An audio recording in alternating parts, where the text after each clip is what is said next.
ಒಂದು ಕನಸು ಬಂತು. ಆ ಕನಸಲ್ಲಿ ಏನಂತಂದ್ರೆ, ಒಬ್ಬ ತಂದೆ ಅವನ ಮಗಳು ಬೇರೆಯೊಬ್ಬರನ್ನು ಪ್ರೀತಿ ಮಾಡೋದನ್ನ ಕಂಡು ಶಬ್ದ ಮಾಡಿ, ಒಂದು ಜಗಳ ಮಾಡಿ, ಕೆಟ್ಟ ಮಾತುಗಳಿಂದ ಬಯಸಿ ಆ ಮಗಳನ್ನನ್ನು ಒಡೆದು ಬಯಸ್ತಾ ಇರುವಾಗ ಆ ಮಗಳಿಗೆ ತುಂಬಾ ದುಃಖವಾಯಿತು.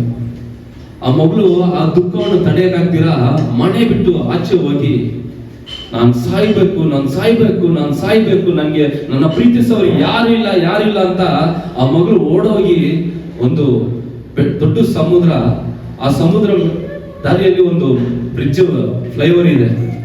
ಆ ಫ್ಲೈಓವರ್ ನಿಂದ ಜಂಪ್ ಮಾಡಿ ನಾನು ಸತ್ತೋಗ್ಬಿಡೋಣ ಅಂತ ಆ ಮೈಂಡ್ ಆ ಮಗಳಿಗೆ ಹೇಳ್ತಾನೆ ಇದೆ.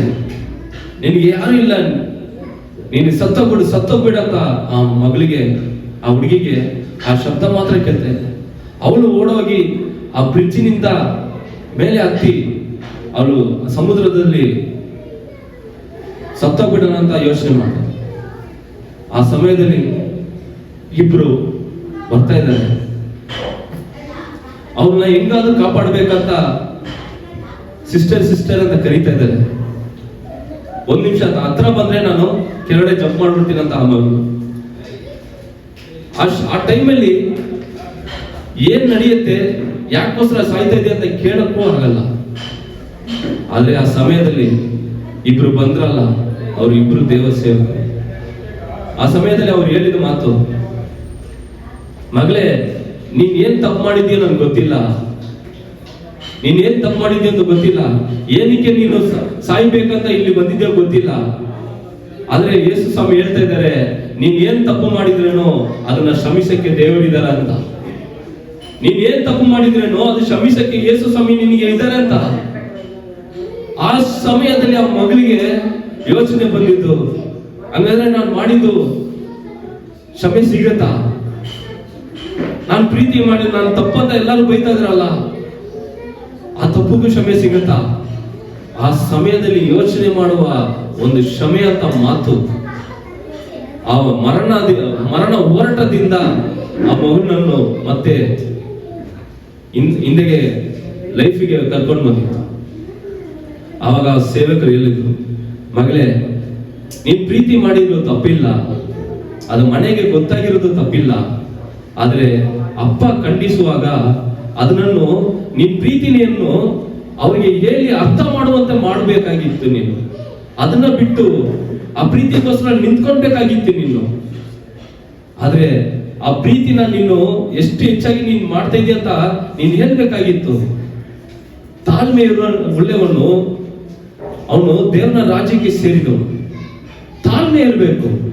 ಅದನ್ನ ಬಿಟ್ಟು ನಾನು ಮಾಡಿದ್ದು ತಪ್ಪು, ಇಲ್ಲ ನಾನು ಮಾಡಿದ್ದು ಸರಿ ಅಂತ ನಾವೇ ಡಿಸಿಷನ್ ಮಾಡಿ ತೀರ್ಮಾನ ಮಾಡ್ತಾ ಇದ್ದೀರಲ್ಲ, ಅದು ತಪ್ಪು. ಅದು ತಪ್ಪು.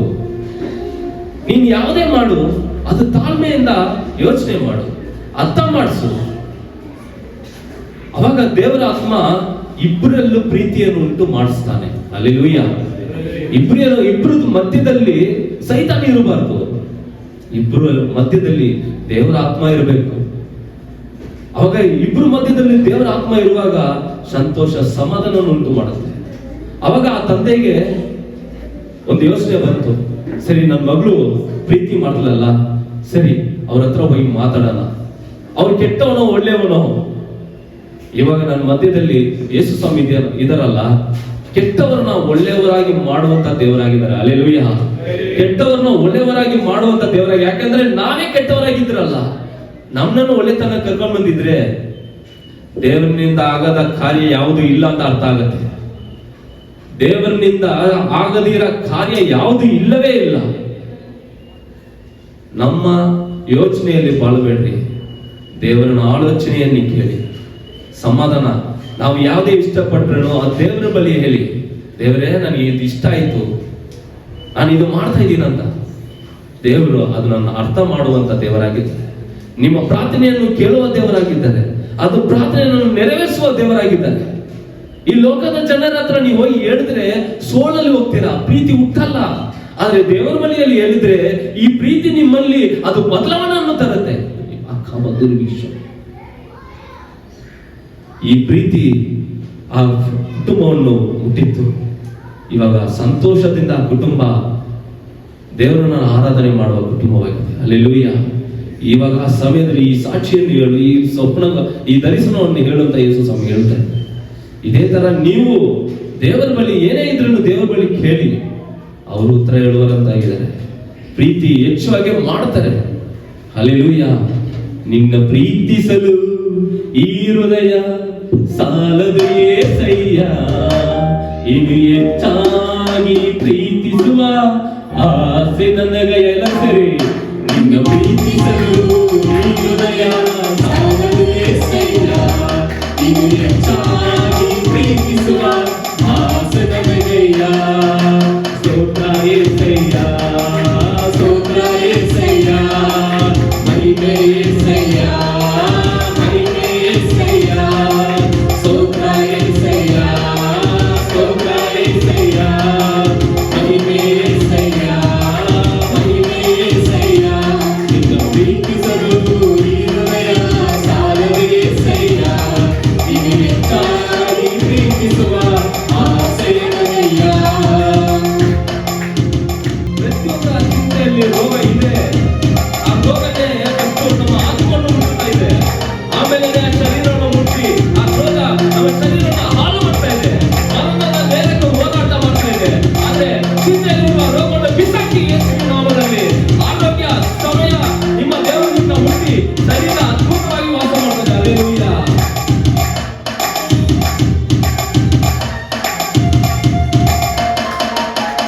ರೋಗಗಳನ್ನು ವಾಸಿ ಮಾಡಿ ಹೊಸ ಜೀವನ ನನಗೆ ತಂದೆ. ನನ್ನನ್ನು ನಾಶನದಿಂದ ತಪ್ಪಿಸಿದವರು ನೀವೇ. ಸಮೃದ್ಧಿ ಜೀವನ ನನಗೆ ನೀಡಿರುವೆ. ರೋಗಗಳನ್ನು ವಾಸಿ ಮಾಡಿ ಹೊಸ ಜೀವನ ನನಗೆ ತಂದೆ. ನನ್ನನ್ನು ನಾಶನದಿಂದ ತಪ್ಪಿಸಿದವರು ನೀವೇ. ಸಮೃದ್ಧಿ ಜೀವನ ನನಗೆ ನೀಡಿರುವೆ. ನಿಮ್ಮ ಪ್ರೀತಿಯನ್ನು ವರ್ಣಿಸಲು ಈ ಹೃದಯ ತವಕ ಪಡ್ತಿದೆ యేసయ్య. ನಿಮ್ಮ ಪ್ರೀತಿಯನ್ನು ವರ್ಣಿಸಲು ಈ ಹೃದಯ ತವಕ ಪಡ್ತಿದೆ యేసయ్య. ಸ್ತೋತ್ರ యేసయ్య, ಸ್ತೋತ್ರ యేసయ్ಯ, ಮಹಿಮೆ యేసయ్య, ಮಹಿಮೆ యేసయ్ಯ. ಸ್ತೋತ್ರ యేసయ్ಯ, ಸ್ತೋತ್ರ యేసయ్ಯ, ಮಹಿಮೆ యేసయ్ಯ, ಮಹಿಮೆ యేಸయ్ಯ.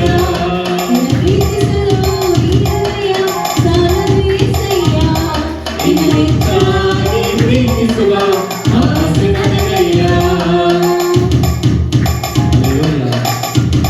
ನಮ್ಮ ಚಿಂತೆಯಲ್ಲಿ ಯೇಸು ಸ್ವಾಮಿನ ರಕ್ತ ನಮ್ಮ ಸುರಿಸುವಾಗ ಮುಟ್ಟುವಾಗ ಈ ಚಿಂತೆಯಲ್ಲಿ ಜಯವನ್ನು ಉಂಟು ಮಾಡುವ ದೇವರಾಗಿದ್ದಾರೆ. ಈ ಚಿಂತೆಯನ್ನು ಯೇಸು ಸ್ವಾಮಿನ ರಕ್ತವನ್ನು ಮುಟ್ಟುವಾಗ ಎಲ್ಲಾ ಯೋಚನೆಗಳಿಂದಲೂ ದೇವರನ್ನ ಆಲೋಚನೆ ನಿಮ್ಮನ್ನು ಮುಟ್ಟುವಾಗ ಈ ಲೋಕವನ್ನು ಜಯಿಸುವಾಗ ಮಕ್ಕಳಾಗಿ ನೀವು ಎದ್ದುಕೊಳ್ಳುತ್ತೀರಾ. ಯಾವುದರಲ್ಲಿ ನೀವು ನನಗೆ ಎದರ ಕರ್ತವ್ಯಗಳನ್ನು ನೀವು ಆಲೋಚನೆ ಮಾಡಿ ಒಂದು ಮೂಲೆಯಲ್ಲಿ ಇರುವಾಗ ಈ ದೇವರ ಆಲೋಚನೆ, ದೇವರ ರಕ್ತ ನಿಮ್ಮನ್ನು ಮುಟ್ಟಿ ಲೋಕವನ್ನು ಜಯಿಸುವ ಮಕ್ಕಳಾಗಿ ಮಾರ್ಪಡುತ್ತಾ ಇದೆ. ಹಲ್ಲೆಲೂಯಾ. ಯೇಸುವಿನ ರಕ್ತದಿಂದ ನನ್ನನ್ನು ಶುದ್ಧಿ ಮಾಡಿ ಪರಿಶುದ್ಧ ಆತ್ಮದಿಂದ ನನ್ನನ್ನು ಮುಟ್ಟಿಸಿರುವೆ. ನಮ್ಮಯ ಪಾಪಗಳನ್ನು ಕ್ಷಮಿಸಿರುವೆ. ಯೇಸುವಿನ ರಕ್ತದಿಂದ ನನ್ನನ್ನು ಶುದ್ಧಿ ಮಾಡಿದೆ. ಪರಿಶುದ್ಧ ಆತ್ಮದಿಂದ ನನ್ನನ್ನು ತುಂಬಿಸಿ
ಖಂಡಿತ ಅವರೇ ಯೇಸು ಕ್ರಿಸ್ತನೇ. ಹಲ್ಲೆಲೂಯಾ.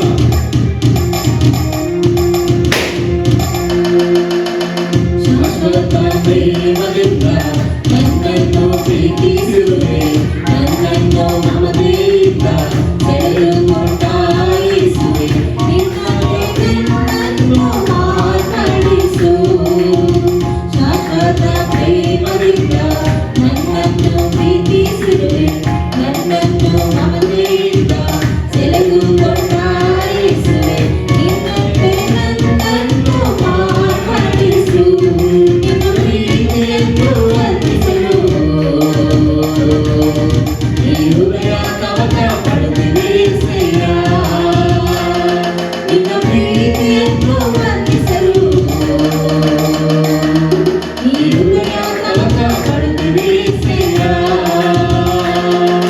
ಸ್ತೋತ್ರ యేసయ్య, ಸ್ತೋತ್ರ యేసయ్య, ಮಹಿಮೆ యేసయ్య, ಮಹಿಮೆ యేసయ్య.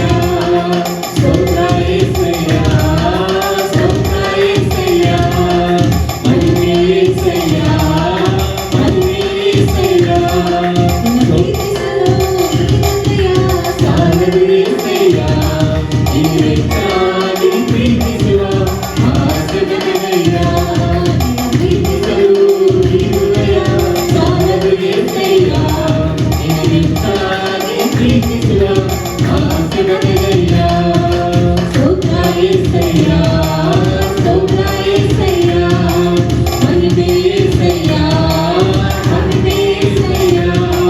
ಸ್ತೋತ್ರ యేసయ్ಯ, ಸ್ತೋತ್ರ యేసయ్ಯ, ಮಹಿಮೆ యేసయ్ಯ, ಮಹಿಮೆ యేಸయ్ಯ. Hallelujah, hallelujah, hallelujah. ಸ್ತೋತ್ರ ರಾಜ. ದೇವರೇ, ಈ ಆರಾಧನೆ ವೇಳೆ ಸ್ತೋತ್ರ ರಾಜ. ನಮ್ಮ ಎಲ್ಲರಲ್ಲೂ ನೀವು ಮಾತಾಡಿದ್ದೀರಿ, ನಿಮ್ಮ ಪ್ರೀತಿಯ ಬೀಜವನ್ನು ನಮ್ಮ ಹೃದಯದಲ್ಲಿ ಇಟ್ಟಿದ್ದಕ್ಕೋಸ್ಕರ ಸ್ತೋತ್ರ ರಾಜ. ದೇವರೇ, ಸಾಕ್ಷಿ ಮುಖಾಂತರ, ವಾಕ್ಯ ಮುಖಾಂತರ ದೇವರು ಇನ್ನೂ ನಮ್ಮಲ್ಲಿ ಮಾತಾಡುವಂತೆ ಹೇಳಿ ಈ ಆರಾಧನೆಯನ್ನು ನಾವು ನಿಮ್ಮ ಕರದಲ್ಲಿ ಒಪ್ಪಿಸಿ ಪ್ರಾರ್ಥಿಸಿದ್ದೀವಿ. ಯೇಸುವಿನ ನಾಮದಲ್ಲಿ ತಂದೆ. ಹಲ್ಲೆಲೂಯಾ.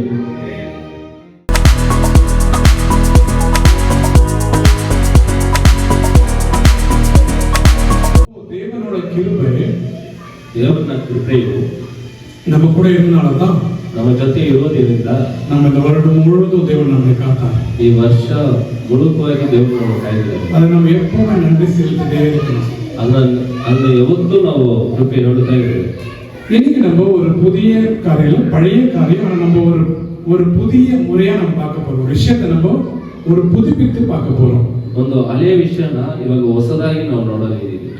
இந்த பூமியில நிறைய அந்தி கிறிஸ்தவம் பரவி கொண்டே இருக்கு. ಈ ಭೂಮಿಯಲ್ಲಿ ಸುಮಾರು ಆಂಟಿ ಕ್ರೈಸ್ಟು ಹುಟ್ಟಿಸ್ತಾ ಬರ್ತದೆ. அந்த அந்தி கிறிஸ்துவை நம்ம ஒழிக்கிறதுக்கு தான் இந்த பிரசங்கம் இன்னைக்கு நாங்க பண்ண போறோம். ಆ ಆಂಟಿ ಕ್ರೈಸ್ಟ್ನ ಕಾರ್ಯಗಳನ್ನು ಮುರಿಯಲ್ಪಡನೆ ಈ ಪ್ರಸಂಗವನ್ನು ಸ್ವೀಕರಿಸ್ತಾ ಇದ್ದೀವಿ. இந்த இயேசு கிறிஸ்து பிறந்த இந்த மாதத்துல ಯೇಸು ಕ್ರಿಸ್ತನ ಹುಟ್ಟಿದ ಈ ತಿಂಗಳಲ್ಲಿ இயேசு கிறிஸ்து பத்தி நம்ம முழுமையா தெரிஞ்சுக்க போகிறோம். ಕ್ರಿಸ್ತನ ಬಗ್ಗೆ ನಾವು ಪೂರ್ತಿಯಾಗಿ ತಿಳುವಳಿಕೆ ಮಾಡ್ತಾ ಇದ್ದೀವಿ. நிறைய பேர் சொல்லுவாங்க, ಸುಮಾರು ಜನ ಹೇಳ್ತಾರೆ அவர் ஒரு சாதாரண மனுஷன், ಅವರು ಸಾಧಾರಣ ಒಂದು ಮನುಷ್ಯ, அற்புதம் செய்தவர், ಅದ್ಭುತ ಮಾಡಿದವರು, அதிசயம் செய்தவர், ಅತಿಶಯವನ್ನು ಮಾಡಿದವರು, அவர் ஒரு தீர்க்கதரிசி, ಅವರು ಪ್ರವಾದಿ, சாதாரண மனுஷன் தானே. ಒಂದು ಸಾಧಾರಣ ಮನುಷ್ಯ ತಾನೆ. நீங்க கடவுள்னு அவர் சொல்றீங்க. ನೀವ್ ಯಾಕೆ ದೇವರಂತ ಹೇಳ್ತಾ ಇದ್ದೀರಾ? நிறைய பேர் கேள்விப்பட்டிருக்கீங்களா? ನೀವು ಕೇಳಿದ್ದೀರಾ? நான் ಸುಮಾರು ಜನ ಹೇಳಿದ್ದೀರಾ? நான் கேள்விப்பட்டிருக்கேன். ನಾನು ಕೇಳಿದ್ದೀನಿ. ஏன் வேற ஜாதி மக்கள் ಬೇರೆ ಒಂದು ಜಾತಿನ ಮಕ್ಕಳು இது குற்றச்சாட்டாவே வைக்கிறாங்க.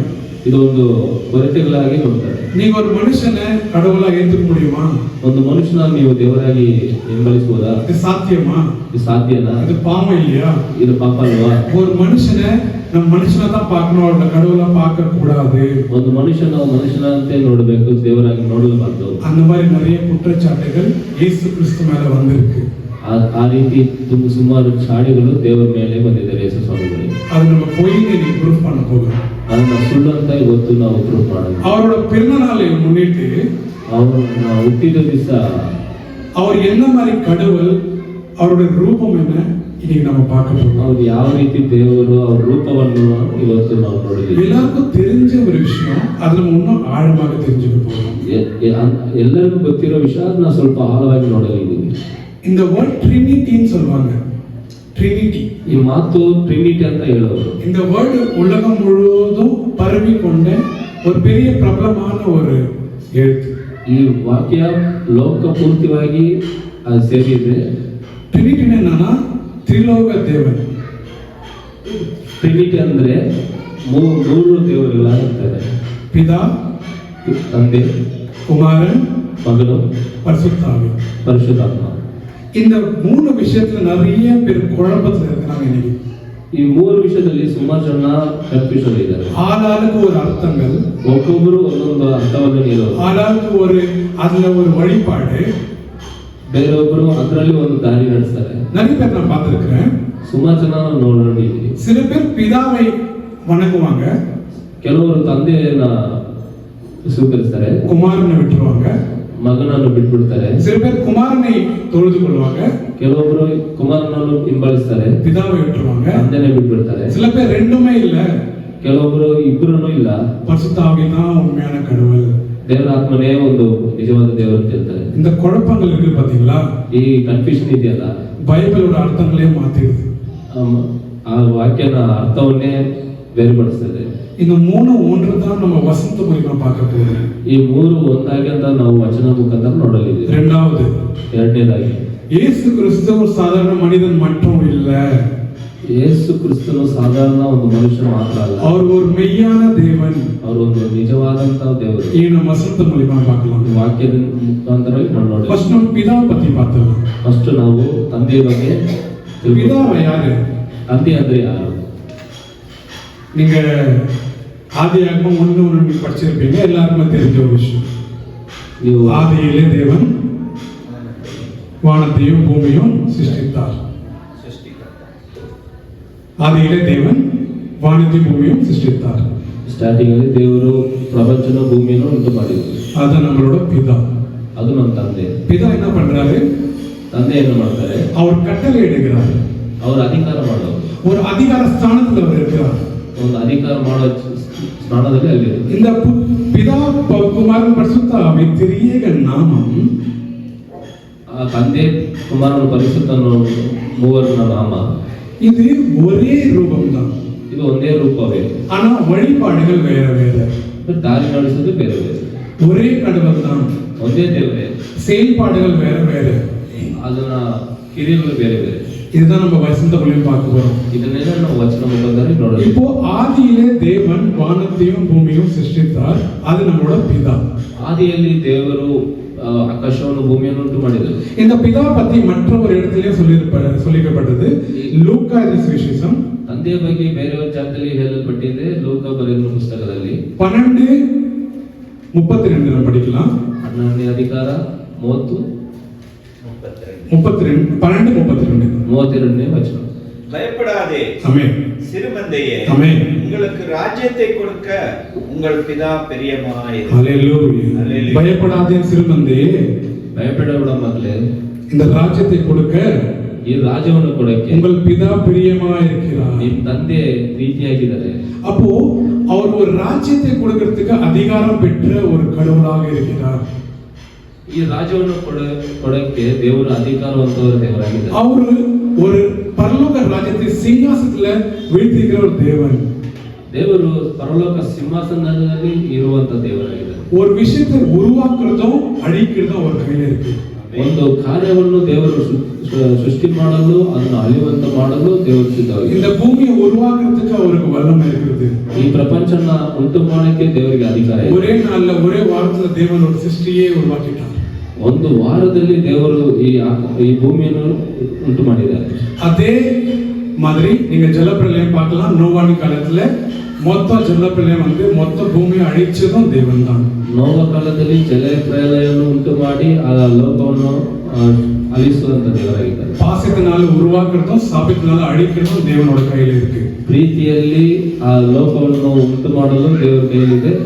ಕೋಪದಲ್ಲಿ ದೇವರನ್ನು ಲೋಕವನ್ನು ನಾಶ ಮಾಡಲು ದೇವರ ಕೈಯಲ್ಲಿದೆ. இது பிதா ஆயிடுச்சு. இப்போ அதே 2வது வசனம் ஆதியாகமம் 1:2 ವಚನ ವಾಸಿக்கலாம். 1:2 ವಚನ. ತಂದೆ ಕುರಿತು ಆಯ್ತು, ಇವಾಗ ಕುಮಾರನ ಕುರಿತು ನಾವು ನೋಡೋಣ. ಆದಿಯಾಗಮದಲ್ಲಿ பூமியானது படிக்கலாம்.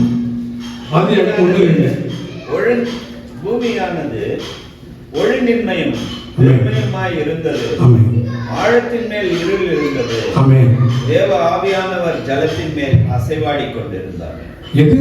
தேவ ஆவியானவர் ஜலத்தின் மேல் அசைவாடி கொண்டிருந்தார்.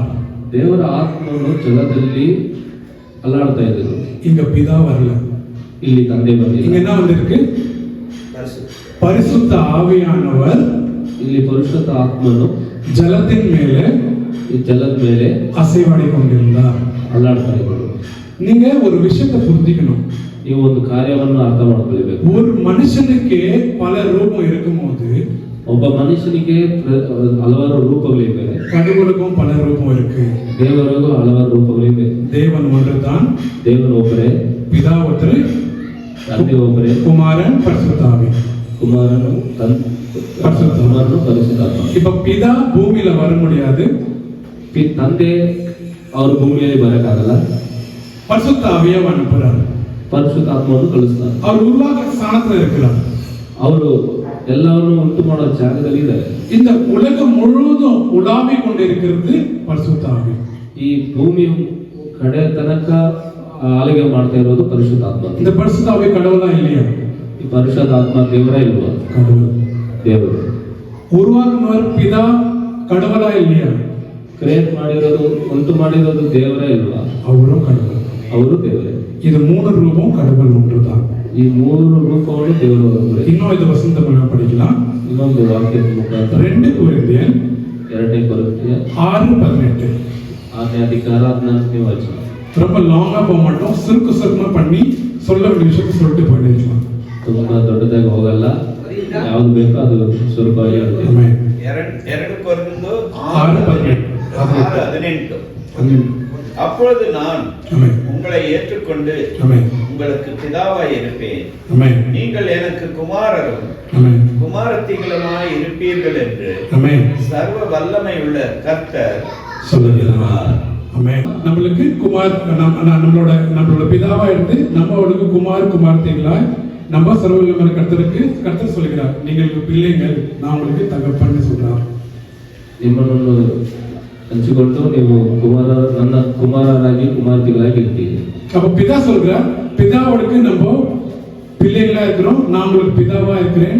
தேவன் நீங்க பாத்தீங்கன்னா பைபிள்ல ದೇವರು ವಾಕ್ಯದಲ್ಲಿ ನೋಡಿದ್ರೆ சில இடத்துல பிதாவாய் பேசுகிறார், ಕೆಲವೊಂದು ಜಾಗದಲ್ಲಿ ತಂದೆಯಾಗಿ ಮಾತಾಡ್ತಾರೆ, சில இடத்துல அவர் பரிசுத்த ஆவியாய் பேசுகிறார், ಕೆಲವೊಂದು ಜಾಗದಲ್ಲಿ ಪರಿಶುದ್ಧ ಆತ್ಮನಾಗಿ ಮಾತಾಡ್ತಾರೆ, சில இடத்துல அவர் இயேசுவாய் பேசுகிறார், ಕೆಲವೊಂದು ಜಾಗದಲ್ಲಿ ಕುಮಾರನಾಗಿ ಮಾರ್ಪಡ್ತಾರೆ. இது 3 பத்தியும் நான் இன்னைக்கு எடுத்ததுக்கு என்ன காரணம் தெரியுமா? ಇವತ್ತು ಈ ವಾಕ್ಯ ತಗೊಂಡಿದ್ದ ಕಾರಣ ಏನಂದ್ರೆ, இயேசு கிறிஸ்து பிறக்கிறதுக்கு ஒரு அர்த்தம் இருக்குது. ದೇವರು ಹುಟ್ಟಕ್ಕೆ ಒಂದು ಅರ್ಥ ಇದೆ. அவர் பிறக்கணும்னு ஒரு சித்தம் இருக்குது. ಅವರು ಹುಟ್ಟಬೇಕಾದ ಒಂದು ಚಿತ್ತ ಇತ್ತು. ಅದು சாதாரணமான காரியங்கள் அல்ல. ಅದು ಸಾಧಾರಣವಾಗಿ ಒಂದು ಕಾರ್ಯ ಇಲ್ಲ. அவர் பிறப்புக்குன்னு ஒரு நோக்கம் இருக்கிறது. ಅವರು ಹುಟ್ಟಿದಕ್ಕೆ ಅಂತ ಒಂದು ನೋಕ ಇದೆ. ஒரு சாதாரண தீர்க்கதரிசியா அவர் வரல. ಒಂದು ಸಾಧಾರಣವಾಗಿ ಪ್ರವಾದಿಯಾಗಿ ಅವರು ಬಂದಿಲ್ಲ. ஜனங்கள் அவரை அச்சப்பத்தி அவர் வேதனைக்கு முன்படுத்தி அது ஒண்ணுமே இல்லை, ஒரு சாதாரண மனுஷன் தான் அவர் சொல்லி அதை முடிச்சுட்டாங்க. ಮನುಷ್ಯರು ಅವರು ಸಾಧಾರಣ ಒಂದು ಮನುಷ್ಯರಂತ ಮಾತಾಡಿ ಆ ವಾಕ್ಯವನ್ನು ಮುಗಿಸಿದ್ರು. இப்போ இது 3 ஒண்ணா இன்னும் நம்ம படிக்க போறோம். பவித்ர ஆவி நம்மளுக்கு பரிசுத்த ஆவி எங்க வந்துச்சுன்னு பார்த்தா உங்களுக்கு ஆக்ட்ஸ், உங்களுக்கு அப்போஸ்தலர் 2:1 படிக்கலாம். அப்போஸ்தலನ ಕಾರ್ಯ ಪುಸ್ತಕ 2:1 படிக்கலாம். 2:1 ನೋಡೋಣ. பெந்தெகொஸ்தே என்னும் நாள் வந்தபோது ஆமென், அவர்கள் எல்லாரும் ஆமென் ஒருமனப்பட்டு ஓரிடத்தில் வந்திருந்தார்கள். ஆமென். அப்பொழுது பலத்த காற்று அடிக்கிற முழக்கம் போல வானத்திலிருந்து சடிதியாய் ஒரு முழக்கம் உண்டாகி ஆமென் அவர்கள் உட்கார்ந்திருந்த வீடு முழுவதையும் நிரப்பிற்று. என்ன நிரப்பிச்சு? உங்களுக்கு ஒரு பரிசுத்த ஆவி நிரப்பிற்று. ಒಂದು ಪರಿಶುದ್ಧ ಆತ್ಮವನ್ನು ತುಂಬಲ್ಪಟ್ಟಿತ್ತು. எல்லா சீசன்லயும் அவங்க உட்கார்ந்து இருக்கும்போது ஒரு பரிசுத்த ஆவி வந்து அவங்களை சூழுது.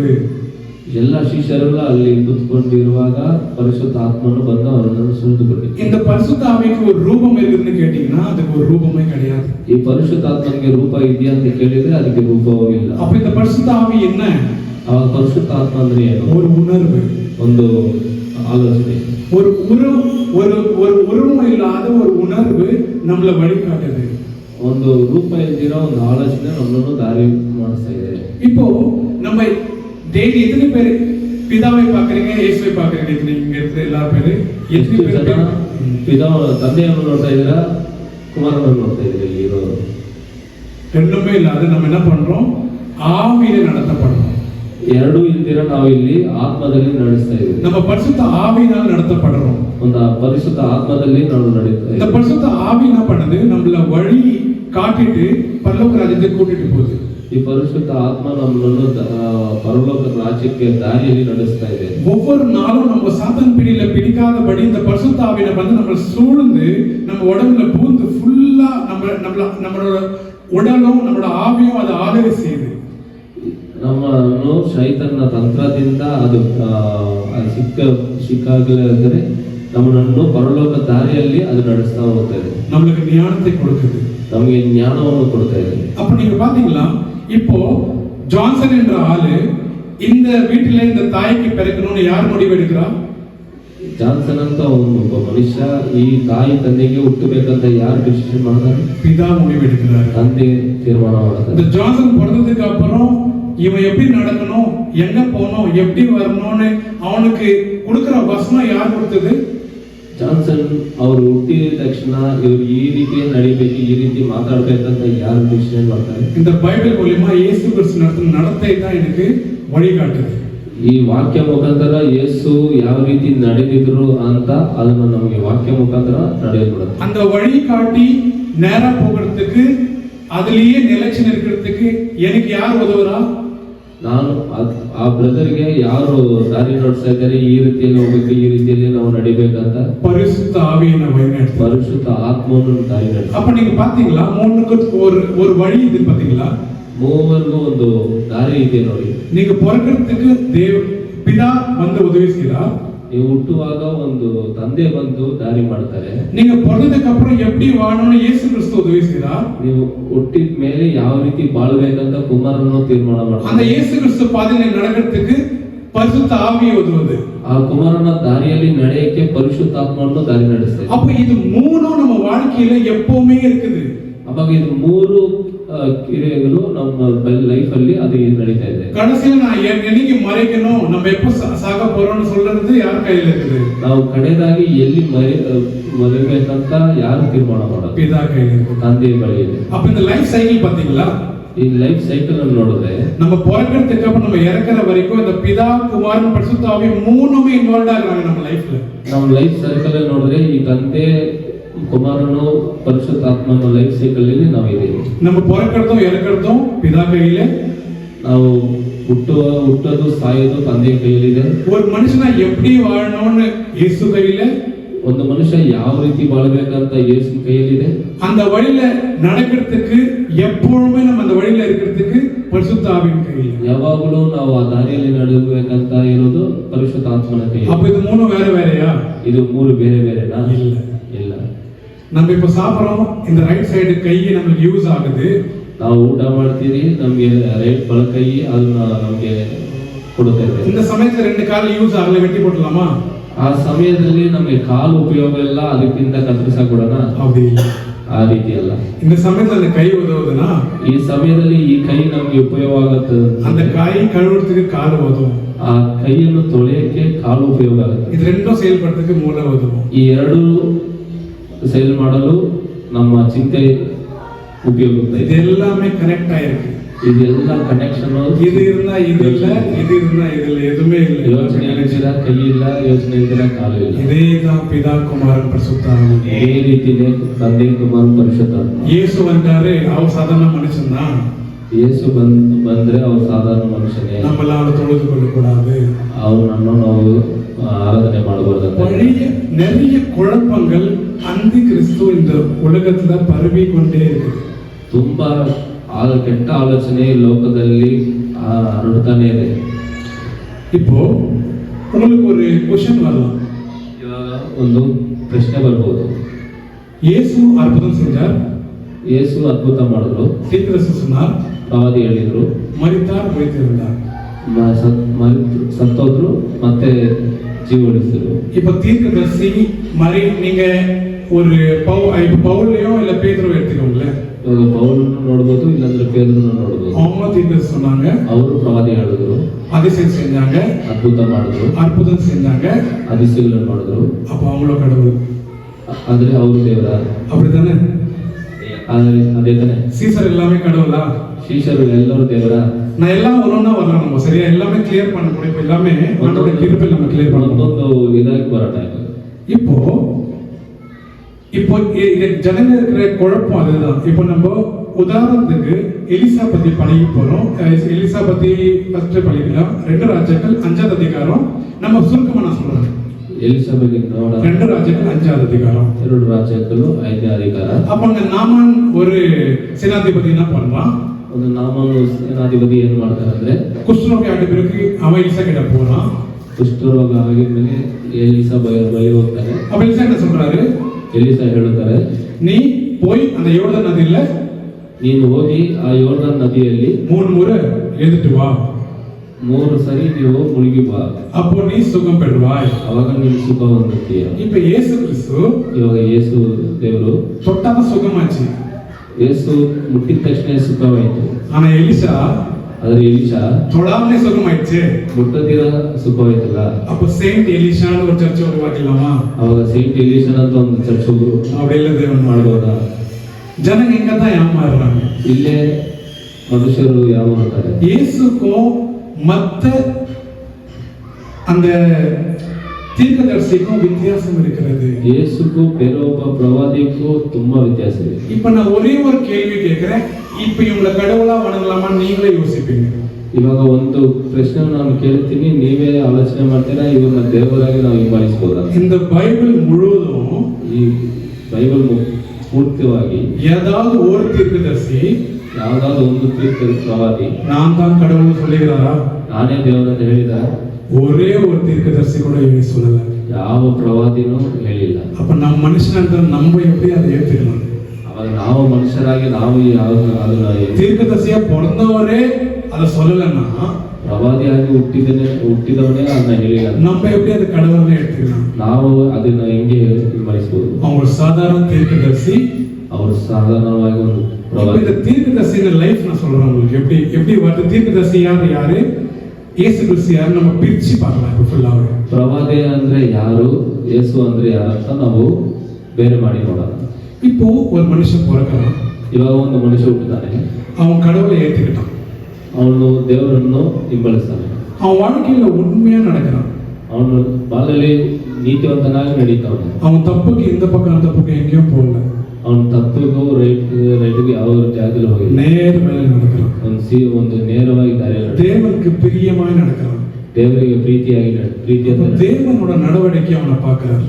ದೇವನ ನಡವಳಿಕೆ ಅವನ ನಡವಳಿಕೆನ ನೋಡ್ತಾರೆ. இவன் உத்தமன், ಇವನು ಉತ್ತಮನು, நான் இவனை பயன்படுத்தணும், ಇವನ್ನ ನಾನು ಉಪಯೋಗಿಸಬೇಕು. ஆண்டவர் என்ன பண்றாரு? ದೇವರು ಏನು ಮಾಡ್ತಾರೆ? தன்னோட பரிசுத்த ஆவியை, ತಮ್ಮ ಆತ್ಮವನ್ನು, அவரோட ஆவியின் கனிகளை, ಅವರ ಆತ್ಮನ ಕಣಿಗಳನ್ನು அந்த பரிசுத்த அந்த அந்த அந்த அந்த மனுஷன் மேல அனுப்புறாரு. ಆ ನೀತಿಯಂತ ಮನುಷ್ಯನ ಮೇಲೆ ಕಳಿಸ್ತಾರೆ. அந்த சாதாரண மனுஷன் என்ன ஆகிறான்? ಆ ಸಾಧಾರಣ ಮನುಷ್ಯ ಏನಾಗಿರ್ತಾನೆ? அந்த பரிசுத்த ஆவியை பெற்றதுக்கு அப்புறம் ಆ ಪರಿಶುದ್ಧಾತ್ಮನ ಹೊಂದಿದ ತಕ್ಷಣ அவன் சாதாரண மனுஷனை விட்டு ಅವ ಸಾಧಾರಣ ಮನುಷ್ಯನ ರೂಪವನ್ನು ಬಿಟ್ಟು அடுத்த கட்டத்துக்கு போயிடுறான். ಬೇರೆ ಲೆವೆಲ್ಗೆ ಹೋಗ್ತಾನೆ. எப்படி போயிடுறான்? ಯಾವ ರೀತಿ ಹೋಗ್ತಾರೆ? அவன் சாதாரணமா இருக்கிறது விட்டு அவனுக்கு பல தரிசனங்கள் வர ஆரம்பிக்குது. ಅವನಿಗೆ ಹಲವಾರು ದರ್ಶನಗಳು ಬರೋ ಸ್ಟಾರ್ಟ್ ಆಗುತ್ತೆ. அவன் தேவனோட பேச ஆரம்பிக்கிறான். ಅವನು ದೇವರ ಬಳಿ ಮಾತಾಡಕ್ಕೆ ಶುರು ಮಾಡ್ತಾನೆ. தேவன் அவங்க கூட பேச ஆரம்பிக்கிறாரு. ದೇವರು ಅವನ ಜೊತೆ ಮಾತಾಡಕ್ಕೆ ಶುರು ಆಗುತ್ತೆ. நாளைக்கு என்ன நடக்க போகுதுன்னு அவர் சொல்ல ஆரம்பிக்கிறாரு. ನಾಳೆ ಏನ್ ನಡೆಯುತ್ತೆ ಅಂತ ಹೇಳೋಕೆ ಶುರು ಮಾಡ್ತಾನೆ. இந்த ஜனங்களை பத்தி நீ சொல்லு, ಈ ಜನರ ಬಗ್ಗೆ ನೀನು ಹೇಳು, இவங்க இந்த பாவம் செஞ்சிருக்காங்க, ಇವರು ಈ ಪಾಪ ಮಾಡಿದ್ದಾರೆ, இந்த பாவம் செஞ்சா இவங்களுக்கு இந்த தண்டனை, ಇವರು ಈ ಪಾಪ ಮಾಡಿದ್ರೆ ಈ ರೀತಿ ದಂಡನೆ, இதெல்லாம் நீ சொல்லு, அவங்க கிட்ட போய் சொல்லுன்னு சொல்றாரு ஆண்டவர். ಇದೆಲ್ಲ ಅವ್ರ ಬಳಿ ಹೇಳು ಅಂತ ಹೇಳ್ತಾರೆ. அப்ப அவன் என்ன ஆகிறான்? ಅವಾಗ ಅವನು ಏನಾಗುತ್ತಾನಂದ್ರೆ ஒரு மனுஷனா இருந்து ಒಬ್ಬ ಮನುಷ್ಯನಾಗಿದ್ದು தீர்க்கதரிசியா மாறிட்டான். ಪ್ರವಾದಿಯಾಗಿ ಮಾರ್ಪಟ್ಟ. ஏன் ஒரு சாதாரண மனுஷனுக்கு இல்லாத ஆவி அந்த தீர்க்கதரிசிக்கு வரன் பெற்ற ஆவி இருக்குது. ಒಬ್ಬ ಸಾಧಾರಣವಾಗಿರುವ ಮನುಷ್ಯನಿಗೆ ಆತ್ಮ ಬಂದ ತಕ್ಷಣ ಅವನು ಪ್ರವಾದಿಯಾಗಿ ಬದಲಾವಣೆ ಆಗ್ತಾನೆ. அந்த ஆவி இன்னொரு கட்டத்துக்கு போகுது. ಆ ಆತ್ಮ ಇನ್ನೊಂದು ಲೆವೆಲ್ಗೆ ಕಟ್ಟಗೆ ತಗೊಂಡು இன்னொரு கட்டம் எப்படி? ಇನ್ನೊಂದು ಲೆವೆಲ್ ಅಂದ್ರೆ ಹಿಂಗೆ, நான் போய் கை வைக்கிறேன், அவங்க விழுந்துட்டு சரியாயிடுறாங்க. ಅವರು ಹೋಗಿ ಕೈ ಇಡ್ತಾರೆ, ಅದು ಸರಿಯಾಗುತ್ತೆ. நான் போய் தொடறேன், அவங்க கண்ணு பார்க்க ஆரம்பிச்சிட்டாங்க. ಅವ್ರು ಹೋಗಿ ಮುಟ್ಟುತ್ತಾರೆ, ಅವ್ರ ಪಾರ್ವೆಯನ್ನು ಹೊಂದುತ್ತಾರೆ. இன்னொரு கட்டத்துக்கு ரொம்ப உச்ச கட்டத்துக்கு போயிடுச்சு இந்த கட்டம். ಇನ್ನು ಹೆಚ್ಚಾರು ಮಟ್ಟಕ್ಕೆ ಹೋಯ್ತು. ஆக்ட் சொல்ல முடியுங்க 19 11 12 ஹalleluya 19 11 நீங்க பவுலின் கைகளினாலே தேவன் விசேஷித்த அற்புதங்கள் மாதிரி வந்திருக்கும் பாருங்க. ஆமா, பவுலின் கைகளினால் ஆமென், கரெக்ட். தேவன் விசேஷித்த அற்புதங்களை செய்தார்கள். செய்தார்கள். யாரே பவுல் யாரு? ಪೌಲ್ ಯಾರು? அவர் அப்போஸ்தலர். ಅವರು ಅಪೊಸ್ತಲರು. அதாவது தேவனால தெரிந்து கொண்ட அந்த மனுஷன். நான் சொல்ல பார்த்தீங்கன்னா அந்த மனுஷன் மாதிரி அந்த மனுஷன் ದೇವರಿಂದ ತಿಳಿಸಿಕೊಂಡ ಮನುಷ್ಯ. பவுல் கிட்ட ஒரு உண்மையான இருதயம் இருக்குது, தேவன் கண்டார். ಪೌಲ್ ಹತ್ರ ಒಂದು ಒಳ್ಳೆ ಹೃದಯವನ್ನು ಇದ್ದಿದ್ದನ್ನು ದೇವರು ನೋಡಿದರು. அந்த இதயத்தினால தேவன் பவுலுக்கு ஒரு விசேஷித்த ஞானத்தை கிருபை தந்தார். ದೇವರು ಒಂದು ವಿಶೇಷ ಜ್ಞಾನ கிரியைಗಳನ್ನು பவுல் ಬಗ್ಗೆ ಕೊಟ್ಟಿದ್ದಾರೆ. ஒரு வல்லமையாய் பவுல் அவர் வாழ்க்கையில முன்னேறினார். ಒಂದು ವಲ್ಲಮೆಯಲ್ಲಿ ಪೌಲು ಆ ಲೆವೆಲ್ಗೆ ದಾಟಿದನು. இப்போ அவர் எப்படி ஆயிட்டாருன்னா பாத்தீங்கன்னா ಇವಾಗ ಪೌಲ್ ಯಾವ ರೀತಿ ಆದರಂದ್ರೆ சாதாரண மனுஷன் வந்து தேவன் ஆவியை பெற்றார். ಸಾಧಾರಣ ಮನುಷ್ಯದಿಂದ ದೇವರ ಆತ್ಮವನ್ನು ಹೊಂದಿದನು. தீர்க்கதரிசனம் சொல்ல ஆரம்பிச்சார். ಪ್ರವಾದಿ ಹೇಳಕ್ಕೆ ಶುರು ಮಾಡಿದನು. அதிசயங்கள் செய்ய ஆரம்பிச்சார். ಅದ್ಭುತವನ್ನು ಮಾಡಕ್ಕೆ ಶುರು ಮಾಡಿದ. அதிசயத்திலயும் அதிசயம் செய்ய ஆரம்பிச்சார். ಅದ್ಭುತದ ಮೇಲೆ ಇನ್ನ ಅದ್ಭುತ ಮಾಡ್ತಾ ಇದ್ದ. 4 லெவல் போயிடுச்சு. ಒಂದು 4 ಲೆವೆಲ್ ಹೋಯ್ತು. எப்படி போயிடுச்சுன்னா 12வது வசனத்தை பாசி படிக்க போறோம். ಯಾವ ರೀತಿ ಹೋಯ್ತು ಅಂದ್ರೆ 12ನೇ ವಚನದಲ್ಲಿ ನೋಡೋಣ. அவனுடைய சரீரத்திலிருந்து ಅವನ ಶರೀರದಿಂದ உருமால்களையும் கச்சைகளையும் கொண்டு வந்து வியாதிக்காரர் மேல் போட வியாதிகள் அவர்களை விட்டு நீங்கி போயின. பாத்தீங்களா அதிசயத்தை? பொல்லாத ஆவிகளும் ஆமென் அவர்களை விட்டு புறப்பட்டன. இது புரிஞ்ச வசனம் உங்களுக்கு? ಇದು ಅರ್ಥ ಆಯ್ತಾ ವಚನ ನಿಮಗೆ? இப்போ Dress எடுத்து துணி கர்ச்சீஃப் எடுத்து போறாங்க.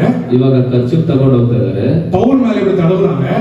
ಪೌಲ್ ಮೇಲೆ ಇಡ್ತಾ ಇದ್ದಾರೆ. அந்த கர்ச்சீஃப் எடுத்து வந்து ಆ ಕರ್ಚೀಫ್ ತಗೊಂಡು ಬಂದು ஒரு வியாதிஸ்தர் மேல இப்படி போடுறாங்க. ಒಂದು ವ್ಯಾಧಿಸ್ತರ ಮೇಲೆ ಹಾಕ್ತಾರೆ. வியாதிஸ்தர் சுகப்பட்டுறான். ಇದೆಲ್ಲ ಕಾಯಿಲೆ ಎಲ್ಲ ವಾಸಿ ಆಗ್ತದೆ. அவன் மேல இருக்க அசுத்தாவியெல்லாம் வெட்டி போயிருக்கு. ಅವನ ಮೇಲೆ ಇರುವ ಅಸುತ್ತಾತ್ಮ ಎಲ್ಲ ಓಡೋ. பவுல் எங்கேயோ இருக்கிறாரு. ಪೌಲ್ ಎಲ್ಲೋ ಇದ್ದಾನೆ. அவர் மேல தொட்ட அந்த கர்ச்சீஃப்க்கு அவ்வளவு வல்லமை.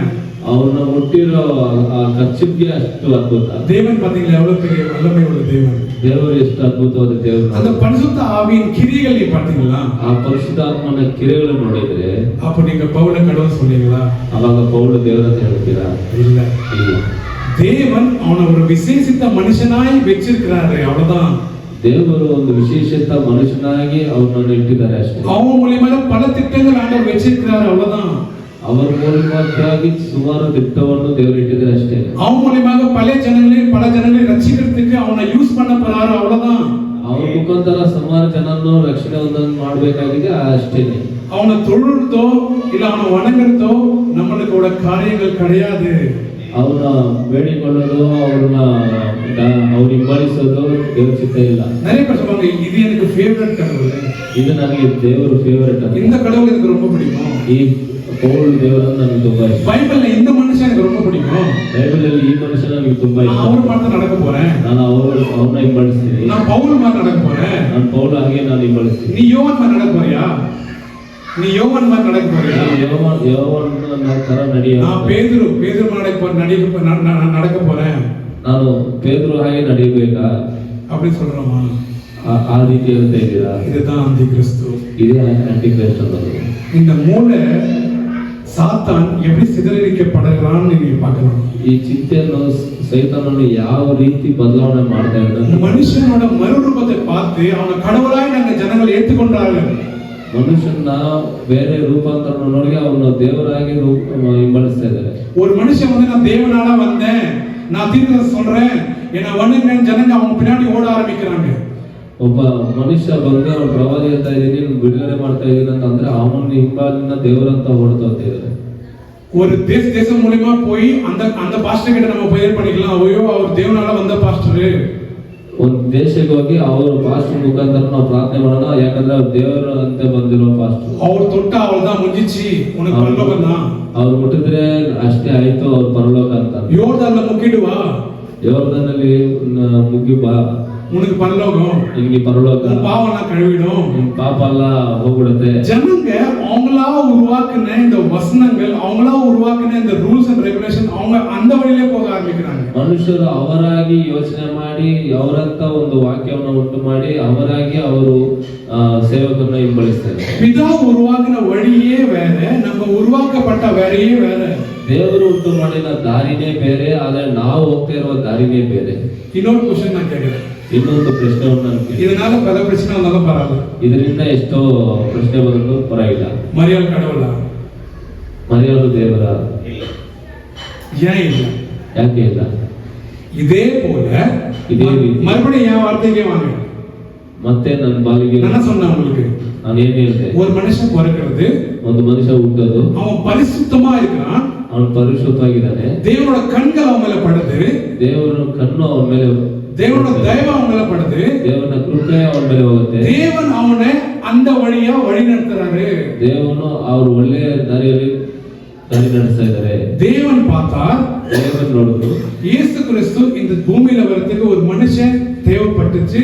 ದೇವರು ನೋಡಿದ್ರು, ಯೇಸು ಸ್ವಾಮಿ ಈ ಭೂಮಿಗೆ ಬರಕ್ಕೆ ಒಬ್ಬರು ಮನುಷ್ಯ ಬೇಕಾಗಿತ್ತು. ಸ್ತ್ರೀகளிலே ஒரு பரிசுத்த ஸ்திரீனா அது மரியாள் தான். ಸ್ತ್ರೀಯಲ್ಲಿ ಒಂದು ಪರಿಶುದ್ಧ ಸ್ತ್ರೀ ಅಂತಂದ್ರೆ ಅದು ಮರಿಯಾಳೆ. அந்த பரிசுத்த ஸ்திரீ மூலமா தான் பரலோக ராஜ்யத்தின் குமாரன் இந்த பூமியில உருவாக்கப்படணும் தேவன் முடிவெடுத்தார். ಆ ಪರಿಶುದ್ಧ ಸ್ತ್ರೀ ಮುಖಾಂತರನೇ ದೇವರ ಆತ್ಮ ಬರಬೇಕು, ಈ ಭೂಮಿಗೆ ಬರಬೇಕಂತ. அப்ப தேவன் மரியாளை ಚೂಸ್ பண்றாரு. ಅವಾಗ ದೇವನು ಮರಿಯಾಳನ್ನು ಚೂಸ್ ಮಾಡ್ತಾರೆ. மரியாள் மூலமா தேவதூதன் வந்து அவரை ஆயத்தப்படுத்துறாரு.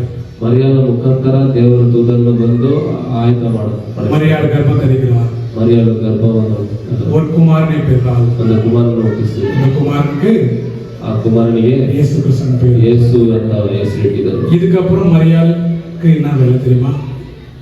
ಇದಾದ್ಮೇಲೆ ಮರಿಯಾಳಿಗೆ ಏನು ಕೆಲಸ ಗೊತ್ತಾ? அவங்க வாழ்க்கை வேற, ಅವ್ರ ಲೈಫ್ ಬೇರೆ, இயேசுவின் வாழ்க்கை வேற. ಯೇಸುವಿನ ಲೈಫ್ ಬೇರೆ. ஏன்னா இதுக்கப்புறம் அந்த பூமியில வர வரைக்கும் மரியாள் தேவனுக்கு அந்த பயன்படுத்தின ஒரு பாத்திரமாய் காணப்படுகிறார். ಯೇಸು ಈ ಭೂಮಿಗೆ ಬರೋ ತನಕ ಮರಿಯಾಳು ಒಂದು ಪಾತ್ರವಾಗಿ அது வந்து பின்பாடு இயேசு கிறிஸ்துவோட வாழ்க்கை ஆரம்பிக்குது. ಅದು ಜೀವಿತ ಲೈಫ್ ಬಂದಿದ ತಕ್ಷಣ ಯೇಸು ಕ್ರಿಸ್ತುವಿನ ಲೈಫ್ ಬದಲಾವಣೆ. தேவனோட குமாரன் யாரு? ಅವಾಗ ದೇವರ ಕುಮಾರನ இயேசு கிறிஸ்துவா? ಯೇಸು ಕ್ರಿಸ್ತು எல்லாரோட தாயா? ಇಲ್ಲ ಅವರ ತಾಯಿ. ಕ್ವಶನ್ வருது, எல்லாமே வேலை நம்ம தனியா ஒன்றும் சொல்லல, ಎಲ್ಲ ಅರ್ಥ ಆಗತ್ತೆ ನಮ್ಗೇನು ಸಪರೇಟ್ ಆಗಿ. அவர் சொன்னாரு நான் என் குமாரனை அனுப்புறேன். வசந்த கூட நீங்க படிச்சீங்க, மத்தேயு 1:21, 1:20, 1:19 எல்லாமே ஆண்டவர் வெளியிட்டார். ತಂದೆ ಹೇಳಿದ್ದಾರೆ ನಾನು ಕುಮಾರನನ್ನು ಕಳಿಸ್ತೀನಂತ, ಇದು ಪ್ರವಾದಿಯಾಗಿ ಹೇಳಲ್ಪಟ್ಟಿದೆ. ನೀವು ಕುಮಾರನ படிங்க, 1:21 படிங்க, மத்தேயு 1:21, ಮತ್ತಾಯ 1:21 ಓದಿ. 20 படிக்கலாம். ஃபர்ஸ்ட் 20 படிச்சு 21 படிக்கலாம். 21 20:21, 1:20-21. அவன்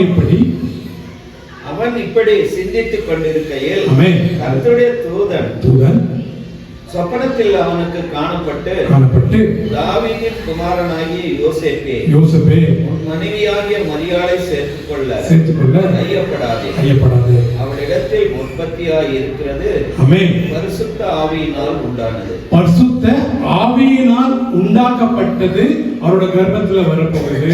ಪರಿಶುದ್ಧ ಆತ್ಮದಿಂದ ಉಂಟು ಮಾಡಿರುವ ಕುಮಾರನು ಆಚೆ ಬರುತ್ತಾನೆ. சாதாரண மனுஷன் தான், ಸಾಧಾರಣ ಒಂದು ಮನುಷ್ಯನೇ. பரிசுத்த ஆவி அவங்களுக்குள்ள வருது, ಪರಿಶುದ್ಧ ಆತ್ಮ ಅವರಲ್ಲಿ ಬಂದು அவங்க பரிசுத்தமா நடக்கிறாங்க, ಅವರು ಪರಿಶುದ್ಧವಾಗಿ ನಡೆಯುತ್ತಾರೆ. அவ்வளவுதான், ಅಷ್ಟೇ.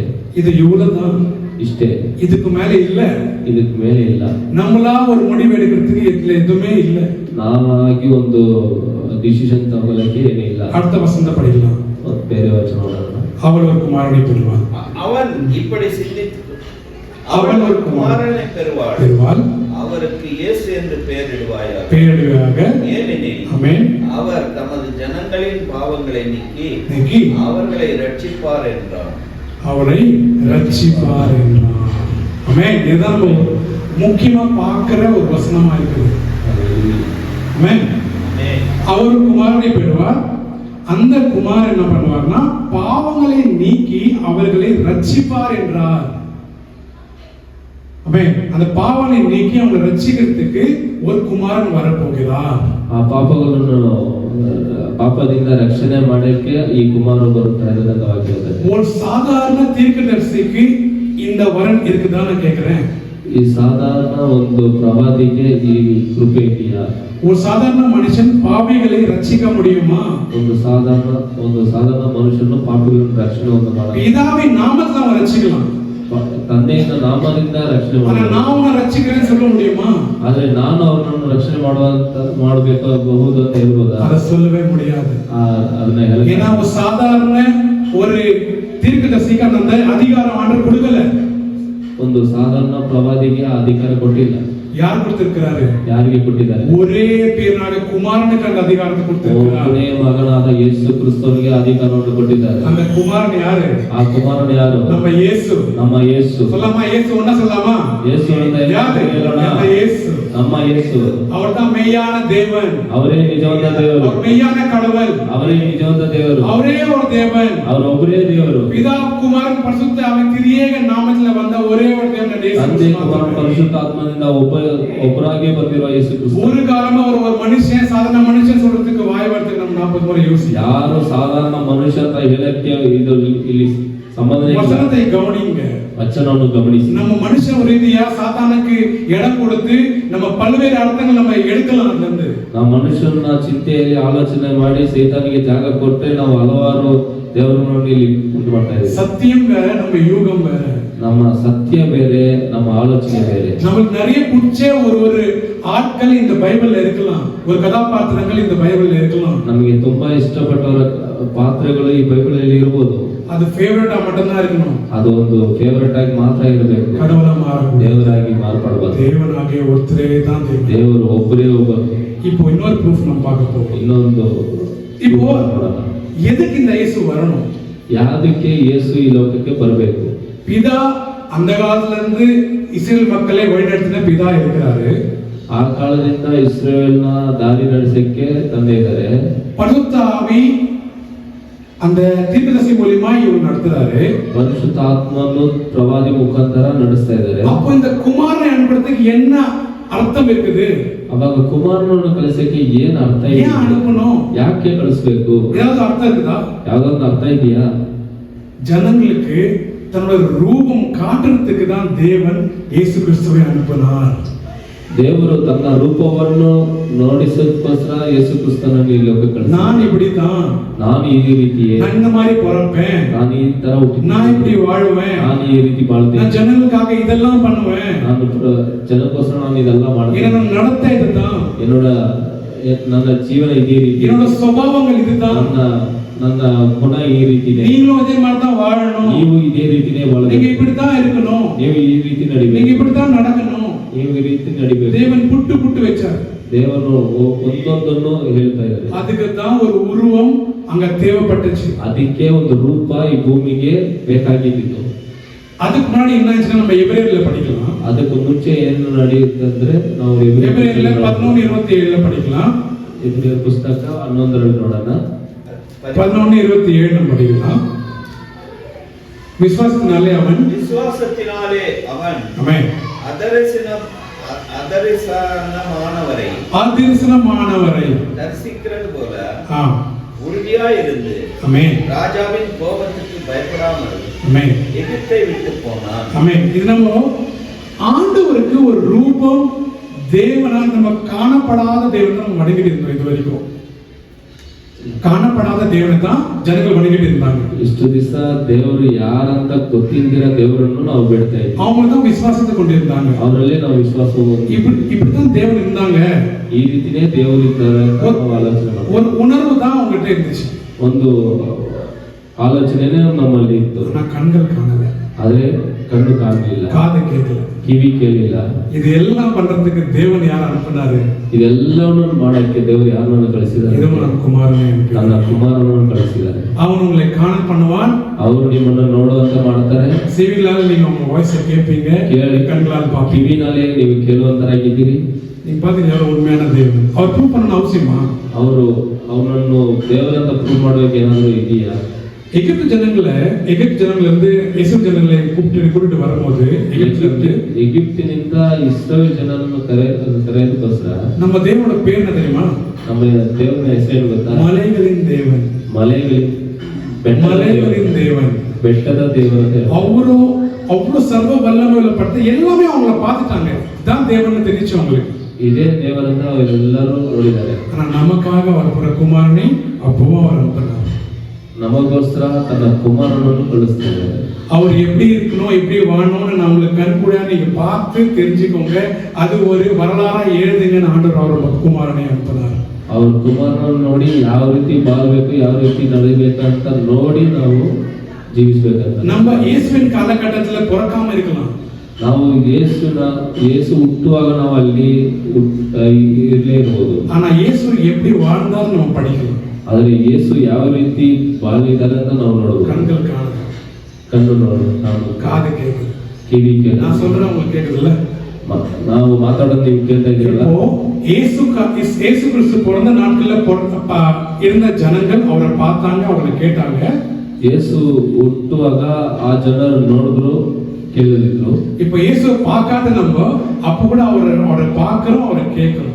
ಯೇಸು ಹುಟ್ಟಿದ ನೋಡ್ತೀರ ಇರೋ ನಾವು ಇವಾಗ ನೋಡ್ತಾ ಇದೀರಿ, ಕೇಳ್ತಾ ಇದ್ದೀರಿ. இது எதனால சாத்தியம் தெரியுமா? ಇದು ಯಾವ್ದ್ರಿಂದ ಸಾಧ್ಯ? அவருடைய ரூபமா வந்தனால தான் சாத்தியம். ಅವ್ರ ರೂಪವಾಗಿ ನಾವು வழியும் சத்தியமும் ஜீவனுமா இருக்கிறேன், என்னால் இல்லாமல் ஒருவனும் பிதாவிடத்தில் வரான். அப்ப உருவாகின தேவன் கிட்ட வர்றதுக்கு நம்மளுக்கு ஒரே ஒரு வழி ஏன் தெரியுமா? நம்ம இயேசு கிறிஸ்துவை ஏற்றுகிற வழிதான் ஒரே ஒரு வழி. ஆமென்.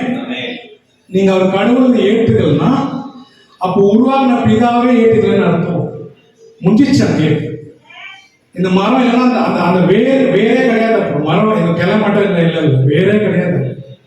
அப்ப நம்ம அதை ஏற்றுக்கலன்னா பிதாவே ஏற்றுக்கல, கேட்டே மூடிடுச்சு.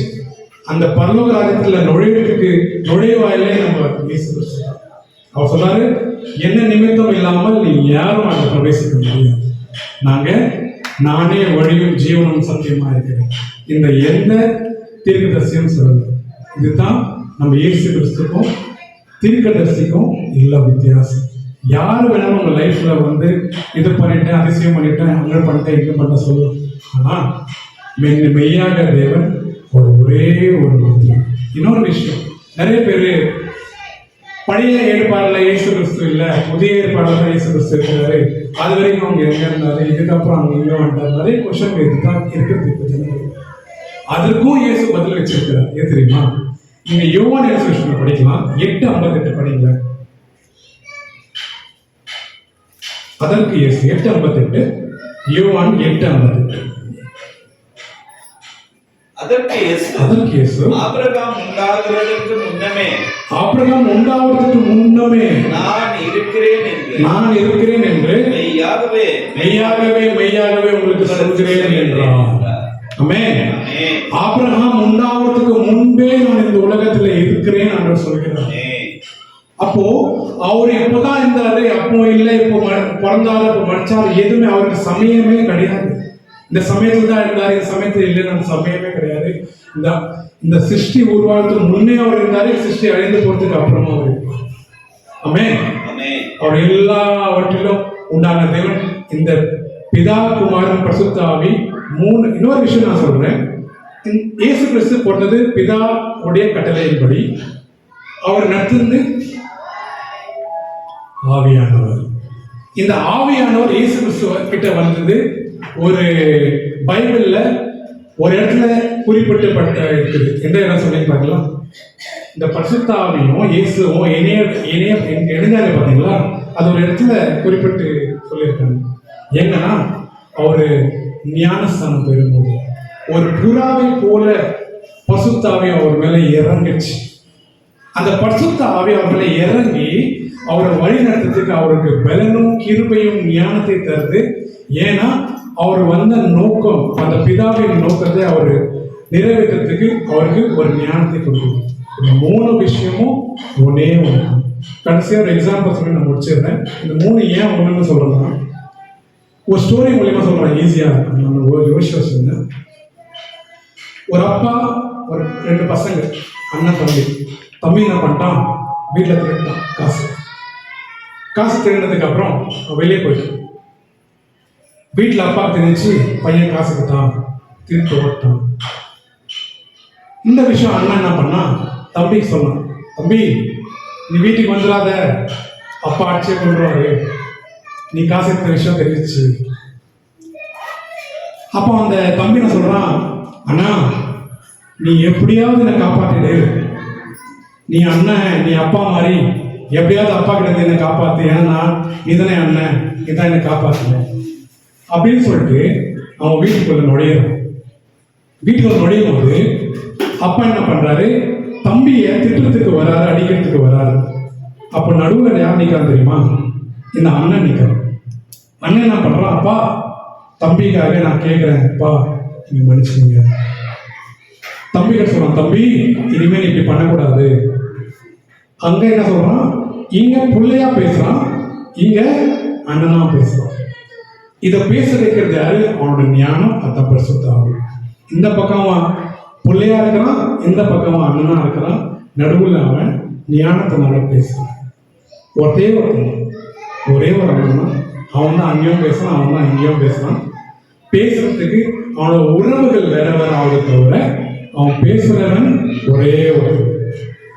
இதே மாதிரி தான் தேவன் நம்ம பரலோகத்துல போகும்போது பிதாவிடத்தில் நம்மளுக்காக பேசுகிறது இயேசு மட்டும்தான். புரியுதா உங்களுக்கு? கிளியர் ஆயிடுச்சா? யாருக்கு எந்த டவுட்டும் இருக்க வேண்டாம். இனிமே இயேசு கிறிஸ்து கடவுள் இல்லைன்னா இந்த வசனத்தை எல்லாமே சொல்லிடுது. இயேசு கிறிஸ்து ஒரு சாதாரண மனுஷன் தான், ஒரு தீர்க்கதரிசி தான், அற்புதங்கள் யார் வேணாலும் செய்யலாம். பார்வன் ராஜாவோட மந்திரி அந்த தாந்திர மந்திரம் செய்யறவங்க கூட அந்த மாதிரி ஒரு அதிசய காரியங்கள் செஞ்சாங்க. ஆனாலும் அவங்க கடவுள் இல்லை, கடவுள் ஒரே ஒருத்தர். அதுக்கு தனியா ஒரு வித்தியாசம் இருக்கு. தேவன் எல்லாரும் தேவன் ஆட்சியில எல்லா சமூகத்துல இந்த வசந்த கொடுத்துக்காக எல்லாம் அலையிலோ எல்லா கண்களை மூடி கண்களை தேவன் கொடுத்த அந்த வார்த்தைக்காக தேவனை நன்றி அலையிலோ